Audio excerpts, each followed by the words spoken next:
New Mumbai महानगर पालिका की अगर बात करें तो न्यू मुंबई महानगर पालिका के अंदर जिस तरह का माहौल है और जिस तरह की राजनीति अभी फिलहाल चल रही है, तो ये दो पॉलिटिकल पार्टियां सत्ता के ऊपर आना चाहती है गठबंधन के साथ। किसी न किसी तरीके से इस सत्ता के संघर्ष को यहाँ पर बड़ी दूर से बैठकर ऑल इंडिया मजलिस इत्तेहादुल मुस्लिमीन हैदराबाद से देख रही थी। लेकिन अब जो है तो हैदराबादी भाईजान यहाँ पर भी जो है तो चुनावी मैदान में नजर आ रहे हैं और ऑल इंडिया मजलिस इत्तेहादुल मुस्लिमीन यहाँ पर भी जो है तो अपने प्रत्याशी उतारने की तैयारी में लगी हुई है। कुल मिलाकर अगर बात करें तो न्यू मुंबई महानगर पालिका के अंदर भारतीय जनता पार्टी को हर कोई पॉलिटिकल पार्टी कहती है कि इसको सत्ता पर नहीं आने देना है, इसलिए हम जो तो चुनाव भी मैदान में गठबंधन कर रहे हैं और चुनाव लड़ रहे हैं। पिछड़ा दलित आरक्षित मुस्लिम समाज की अगर बात करें तो इस वक्त कोई इनकी जो है तो पुरसाने हाल नहीं है। इस इलाके के अंदर अगर देखा जाए तो सबसे ज़्यादा अगर किसी का दबदबा देखने को मिल रहा है तो पसमानदा इलाकों के अंदर ऑल इंडिया मजलिस इत्तेहादुल मुस्लिमीन का ही है। इस इलाके के अंदर ऑल इंडिया मजलिस इत्तेहादुल मुस्लिमीन अपनी पकड़ बनाने में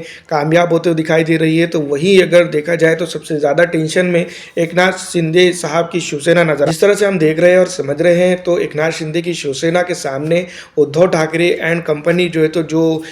तरीके से चुनाव प्रचार करेंगी वो बहुत अलग रहेगा और इस इलाके के अंदर जो है तो ज़्यादा दबदबा इनका है। दूसरे नंबर पर यहाँ पर अगर देखा जाए तो ऑल इंडिया मजलिस इत्तेहादुल मुस्लिमीन क्या इस इलाके के अंदर कामयाब होंगी या नहीं, ये भी कई सवाल खड़े करता है। और पिछड़ा दलित आरक्षित और मुस्लिम समाज की अगर बात करें तो इस इलाके के अंदर कई एक चीज़ें हैं जिसको लेकर जनता बहस करते हुए नजर आ रही है। तो इस बार जो है तो महानगर पालिका और कई एक चीज़ों को लेकर चर्चा तो जरूर चल रही है, लेकिन पिछड़ा दलित आरक्षित और मुस्लिम समाज की अगर बात करें तो वो इन पॉलिटिकल पार्टियों में से किसके साथ जाएगा, एमआईएम के साथ, शिवसेना के साथ, शिवसेना के साथ, कांग्रेस के साथ, राष्ट्रवादी के साथ, फिर राष्ट्रवादी के साथ या फिर अन्य किसी के साथ, कमेंट करके जरूर बताइएगा।